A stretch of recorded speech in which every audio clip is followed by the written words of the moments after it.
Alors, on va démontrer une partie de la propriété, la première partie, et la deuxième partie, ce sera à toi de le faire pour le prochain cours.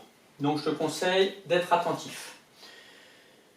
Donc on a vu la propriété qui disait que la fonction carré, ici que j'ai appelée f de x, est décroissante sur l'intervalle moins l'infini 0 et est croissante sur l'intervalle 0 plus l'infini. Donc on va démontrer la première partie, la décroissance. Pour ça, on va se prendre deux valeurs, U et V négatif, avec U inférieur ou égal à V. Ça veut dire qu'on se prendrait par exemple un U ici et un V ici. À ce moment-là, ça veut dire qu'on va s'intéresser à l'ordre s'il est conservé ou pas. On va chercher si f de u est également inférieur à f de v. Alors, f de u, c'est la fonction carrée, c'est égal à u carré. Et f de v, tu l'as compris, c'est toujours la fonction carrée, c'est égal à v carré. Là, il va falloir qu'on puisse comparer f de u et f de v. Ça revient à s'intéresser à f de u moins f de v. Ça te paraît peut-être pas évident de devoir passer par cette différence. Tu vas comprendre avec les étapes qui suivent pourquoi. Donc f de u moins f de v, c'est aussi u carré moins v carré. C'est ce que l'on a écrit juste avant.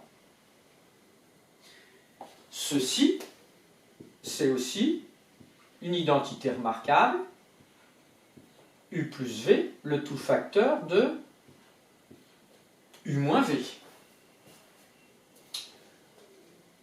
Ceci, cette somme-là, on ajoute deux nombres négatifs ici. Ah, j'ai oublié le s.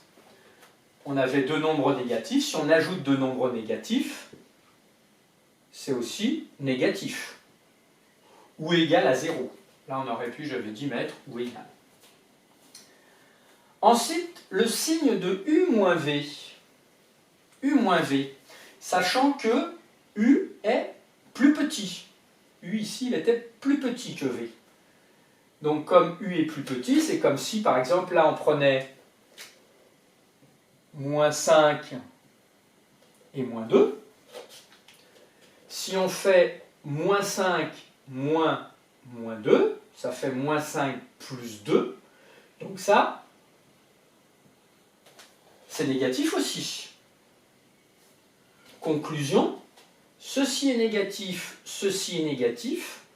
Donc ça veut dire que l'ensemble est, oups, je fais une erreur, le produit de deux nombres négatifs est supérieur ou égal à 0.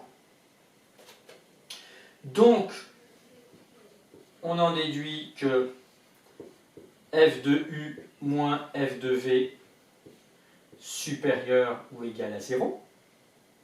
Ceci, c'est équivalent si on ajoute f de v dans les deux membres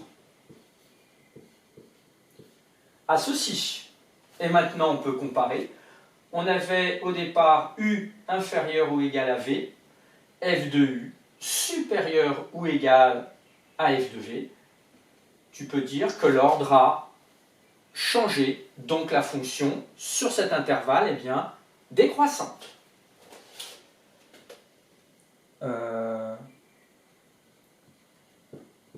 N'a pas le même ordre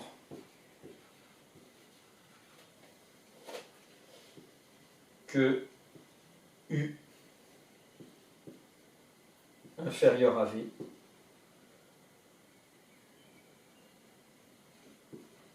Alors, f est décroissante.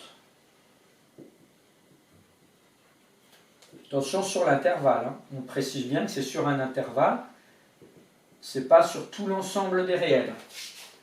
Donc n'a pas le même ordre, où là vous pouviez écrire à son ordre qui est changé ou qui n'est pas conservé.